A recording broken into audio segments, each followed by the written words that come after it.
लेकिन वह नहीं था। उन्होंने पीटर का समर्थन किया। वह एक राजकुमार था। अगले कुछ महीने मस्क के भविष्य के लिए महत्वपूर्ण साबित होंगे। .com जॉयराइड जल्दी समाप्त हो रहा था और लोग किसी भी तरह से भुनाने की कोशिश करना चाहते थे। जब ईबे के अधिकारियों ने अधिग्रहण के बारे में पेपाल से संपर्क करना शुरू किया, तो ज्यादातर लोगों का झुकाव तेजी से बेचने और बेचने का था।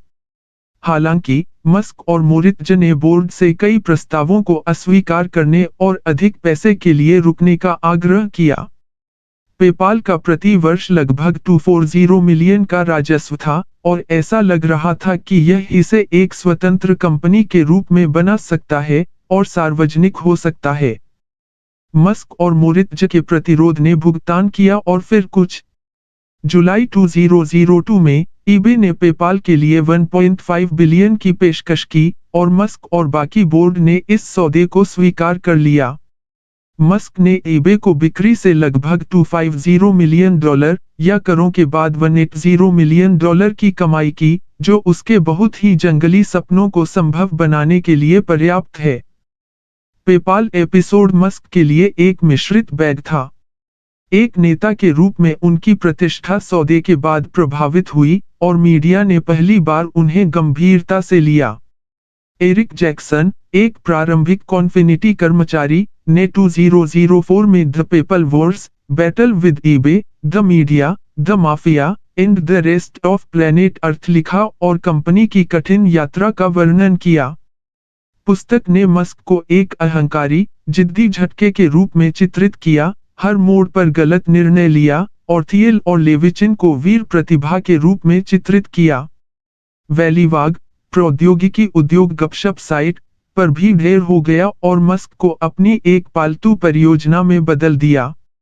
आलोचनाएं इस हद तक बढ़ गईं कि लोग जोर जोर से सोचने लगे कि मस्क को पेपाल के एक सच्चे को-फाउंडर के रूप में गिना जाता है या नहीं, या सिर्फ थियल के कॉटेल्स को एक जादुई वेतन दिवस पर सवार कर दिया है। ब्लॉग पोस्ट के साथ पुस्तक के स्वर ने मस्क को 2007 में वैलीवाग को 2 शब्द ईमेल लिखने के लिए प्रेरित किया, जिसका अर्थ था घटनाओं के अपने संस्करण के साथ सीधे रिकॉर्ड स्थापित करना। ईमेल में, मस्क ने अपने साहित्यिक स्वभाव को ढीला छोड़ दिया और जनता को अपने जुझारू पक्ष पर एक सीधी नजर दी। उन्होंने जैक्सन को एक चाटुकार जैकस और एक इंटर्न से एक पायदान ऊपर के रूप में वर्णित किया, जिन्हें कंपनी में उच्च स्तरीय गोइंग ऑन के बारे में बहुत कम जानकारी थी। चूंकि एरिक पीटर की पूजा करता है, परिणाम स्पष्ट था। पीटर ब्रेवहार्ट में मेल गिब्सन की तरह लगता है और मेरी भूमिका नगण्य और खराब बीज के बीच कहीं है, मस्क ने लिखा। मस्क ने इसके बाद 7 कारणों के बारे में विस्तार से बताया कि वे पेपाल के को-फाउंडर की स्थिति के योग्य क्यों थे, जिसमें इसके सबसे बड़े शेयरधारक के रूप में उनकी भूमिका, बहुत सारी शीर्ष प्रतिभाओं को काम पर रखना, कंपनी के सबसे सफल व्यावसायिक विचारों का निर्माण, और सीईओ के रूप में उनका समय शामिल था। कंपनी 60 से कई सौ कर्मचारियों तक गई। पेपाल के दिनों से मैंने लगभग सभी का साक्षात्कार लिया, जो मस्क के समग्र मूल्यांकन से सहमत होने की ओर झुके थे। उन्होंने कहा कि जब मस्क और एक्सकॉम टीम पर कॉन्फिनिटी टीम का जश्न मनाने की बात आई तो जैक्सन का खाता फंतासी की सीमा पर था। बोथा ने कहा, बहुत सारे पेपाल लोग हैं जो विकृत यादों से पीड़ित हैं।